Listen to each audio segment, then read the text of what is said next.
Good morning, I'm Dennis Weiss. Welcome to our town. We're at USD 435 this morning. We're in the district office and we have Denise Guy and Chris Cooper, superintendent and assistant superintendent.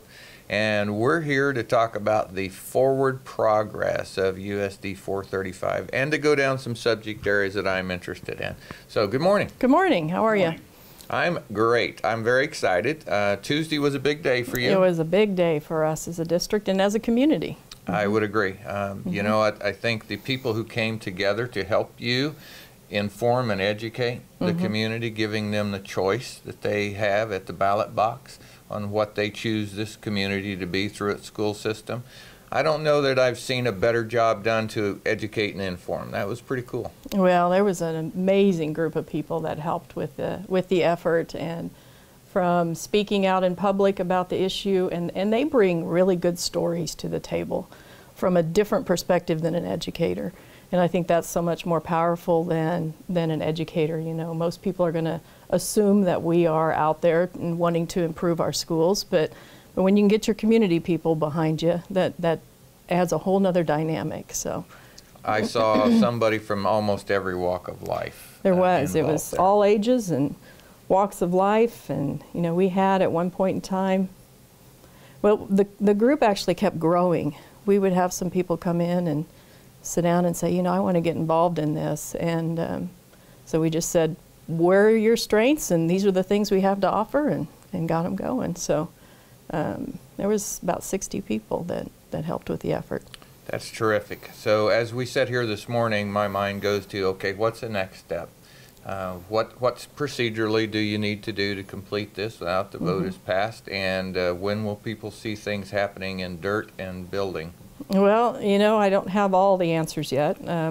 I spent a lot of the day yesterday on the phone with our bond consultant, and one of the things that we'll need to do is get the procedure in place to sell the bonds and get the money in the bank. The other thing that we'll do is, and I spent a lot of time with the architect yesterday as well, and the board will be presented with a list of options on how we want to progress forward. There's lots of different delivery methods for construction in a system like this, and so they'll look at the pros and cons and decide which is the best for our system. So they'll do that Monday already. So you know, one of the things that in your information and to educate people about what the choices were was security. I was sitting at a concert at the middle school, and there was a gentleman behind me at the time, and you know, when somebody sits behind you, you overhear whether you want to or not, and he was looking through the brochure and talking about the reconfiguration of that particular building, and it was labeled as an administrative area. Okay, the administrative area is going to be here, and so as he talked about that, I could hear that he didn't really have negative words, but he had negative tone. So because I had been briefed about what that all meant, I just turned around and introduced myself, shook his hand, and we had a conversation about it. I think before he left, he was better informed. I don't know whether his opinion changed or what it was before, really, but he was better informed about why something labeled administration area really was significant to the special education department at the same time, as well as building security.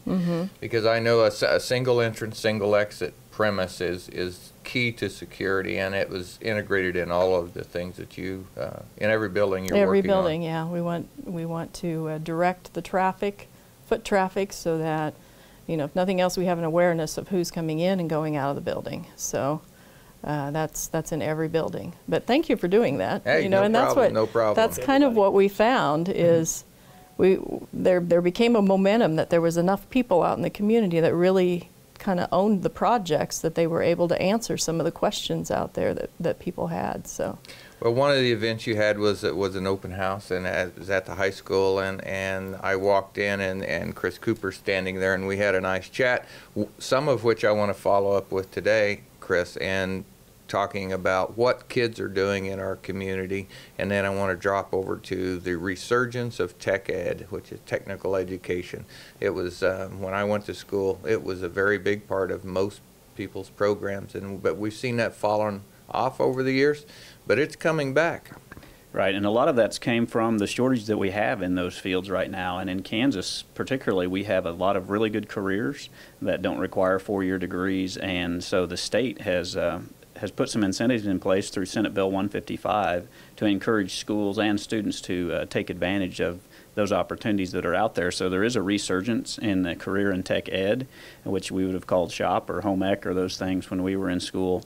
But we have several pathways that students can follow in our school district. And you mentioned what kids are doing in the community. This goes hand in hand because then a lot of times they're getting out in the community and working with business members or having that job where getting that real experience. But the goal of each one of these pathways is to get kids a seamless transition to career or to a college. And so we have agreements with several colleges, just not tech ed colleges, but universities and colleges. If students take certain pathways and certain courses in our high school, then they walk in the door with credit.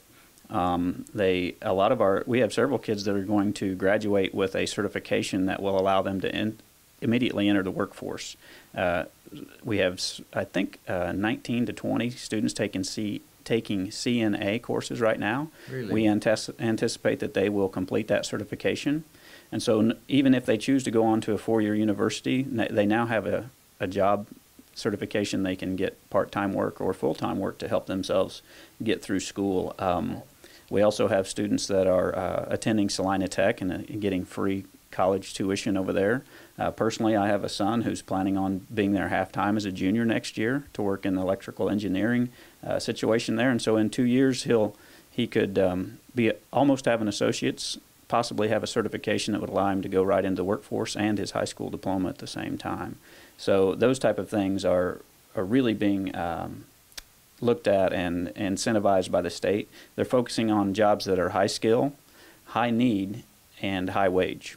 So that's the state has recognized 17 certifications that fit into that qualification. And I just pulled out some of the things because when they say high wage, you go, well, what is that? But I think most people probably know our students build a house, and that's in our construction pathway. But what they might not know is where that can lead to. And with a 2-year degree, there's construction managers, and the median salary for that in Kansas is $34 an hour. And even sales representatives in that area are making $30 an hour. So these are not low-paying jobs. They're high skill, high demand, and high wage jobs. So I told you this at your office before the camera came on, but it was last year, but within a month, I had two owners, managers of large John Deere shops tell me that the question was, what's your biggest need? And they said, employees. I said, for what jobs? They said, well, chiefly mechanics. And I said, what can a good mechanic make? And both of them told me a good combine mechanic can make $100,000. That was pretty eye-opening. The second one then said to me, and you wouldn't believe how hard it is for us to find young people who want to go into that. I launched back in that, and I said, I don't think anybody's telling them this. But I said, I see it changing, and I see it in the schools. Yeah, and some of that's, in some ways, we've done a disservice in the past few years by encouraging maybe too many kids to seek a 4-year degree. And so we've avoided those really good jobs that might just require a certification or an associate's degree. And I don't know, one of our well-kept secrets, I think, is our automotive tech program. We have a really nice automotive shop that we keep well-maintained and up-to-date, and that would be a perfect fit for those diesel mechanics to go to, say, North Central Tech, sure. Salina Tech, any of those places, and we have agreements with those. And as I mentioned to you before we went on camera, I had a conversation yesterday with a gentleman from North Central Tech about how we can work to get kids connected there better. And one of the things, he wants to come down and talk to our trades and building students because they have a bricklaying program. People are calling them looking for bricklayers to apply for jobs, and right now they don't have any student this year in that program. And it's a very high-skilled, high-need, high-wage job, and so he'd like to come talk to our kids about that opportunity. I live in a house that was once owned by Ralph Snyder. And Ralph funded a foundation upstairs scholarship for people wanting to enter the technical field. And, I sat down and talked to Ralph about that several times, just a month ago or so, the last time. But Ralph left the farm here and went in the service, came out of the service, went to California, started working a job and ended up being construction manager over some very, very large, beautiful public building projects out there, and did well and came home.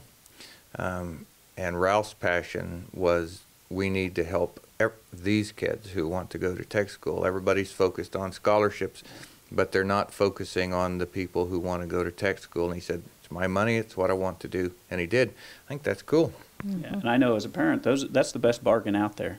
You know, the cost to go to some of these trade schools, students can finish their degree and maybe have no debt, or maybe have $20,000 debt if they just borrow everything. And so when you compare that to what the debt load that some of these students are getting at the four-year universities, it's just not fair almost that they're coming out with that kind of debt.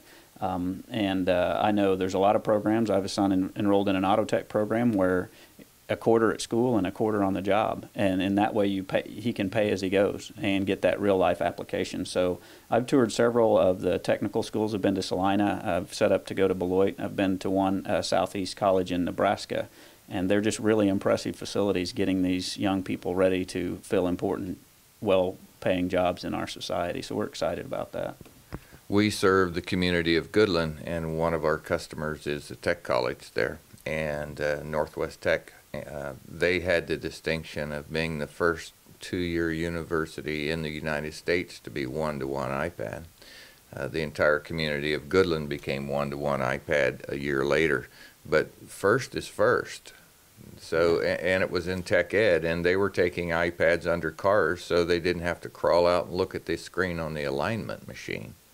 And that's just cool use of technology. So, all right, Denise, we had a large community effort to talk about how to improve the schools on the outside. Mm-hmm. Your work to improve the schools on the inside goes on every day, and you might not have 27 people in the room. True. So, as I sit here and talk to Chris about tech education coming back, I see that as responding appropriately to market forces. Mm-hmm. The jobs are there. We need jobs. We need kids. Kids want jobs. They want a good job. So part of education is to inform them on what the marketplace has for them and give them a choice in how they learn how to choose and have the skills to make their own choices, whether it's college or whether it's tech or whether it's something else. You have a pretty broad range of responsibilities there. Mm-hmm. And, you know, you say we didn't have 27 people, but we do have a community to serve, and we want to offer what this community wants for their children in education. So we did start with a strategic planning opportunity earlier year or so ago, and they gave us some of these ideas on what we needed to progress forward with. So we're using the community to guide the efforts, but also looking and seeing what's needed out there as well. So you take all of those measures and put it together, and that's how we're driving down the road with this vehicle of education. You know, this is no news to you and no news to people who know me, I suppose, but there may be a lot of people watching who don't know either one of us. But you know, the public education system faces huge challenges today. Mm-hmm. You have a product that you're mandated to serve, and you have a measure that you're mandated to meet, and yet you don't control the inputs all the time. No.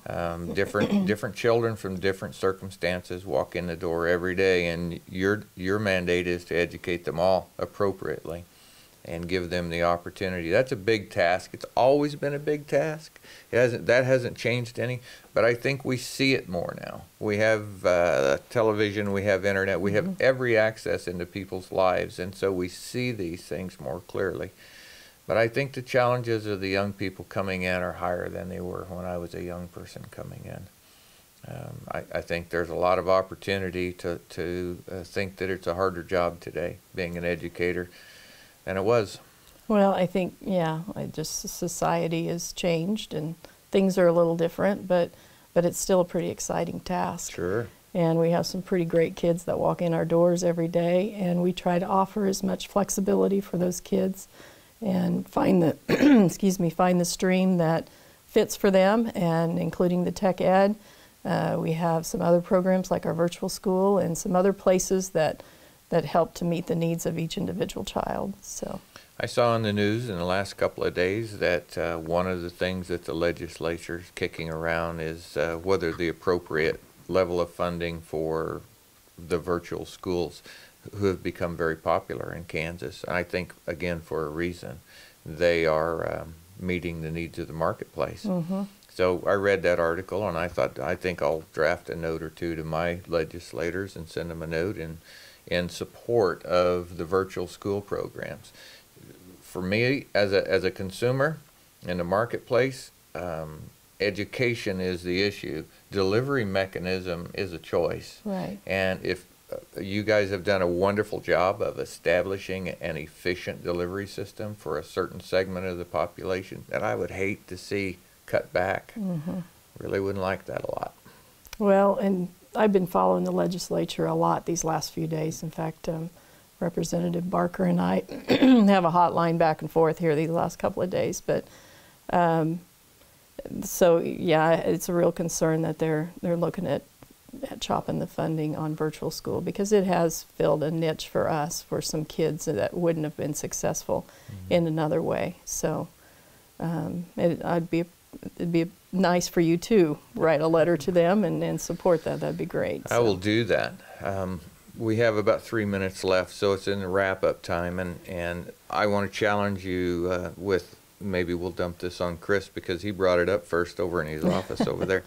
But he said, you know, our kids are involved in so many things that mm-hmm. Either people don't actually know about or they see but they don't understand completely. And I responded back, I said, well, it's our job to tell them, so let's do it. I would challenge Chris to come back to us and say, I want to do a series of programs about all the things that USD 435 is integrated into the community with our product, both students and staff. I think there's a wealth of that's mm-hmm. going on, and I think there's some great opportunities. And the one I want to mention, because it's a live issue for us in the community right now, is there's a huge interaction between 435 and Great Plains Theater. Mm-hmm. I see a trail of kids almost every day yeah. going down that street from one place. When you let them out, that's where they go. That's where they're headed. And part of it is almost like tech ed for them. They're learning a technical skill, and they're demonstrating it and they're practicing it. And so the operation of both of those institutions is a symbiotic relationship, of which both of them need to be healthy. So that's another challenge our community faces. I'm sure that mm-hmm. you probably have seen that yourself. Mm-hmm. Yeah. One of the things that we're working on is a communication plan. So your challenge would be a really good one that fits into that plan on how do we communicate with the community, not only one way but two way, and receive input back. So we might just take you up on that. Okay, that'd be film great. A series of, Sounds like I got signed up for a job. Yeah, Okay. film a series of assistant superintendent. That's exactly right. That's a great idea. Okay, we really appreciate you coming, Chris Cooper, Denise Guy. Congratulations on the work you've done to get the school district in the position it is. We know that's only tip of the iceberg for you as people. Your challenges go on. Folks in the community watching today, both of these faces would love to hear what you think about any of these things. Yep. The doors are open. They would love to have you talk to them. They'd love to have you tell them what you think. So feel free. For Eagle Communications in our town, I'm Dennis Weiss. Thank you.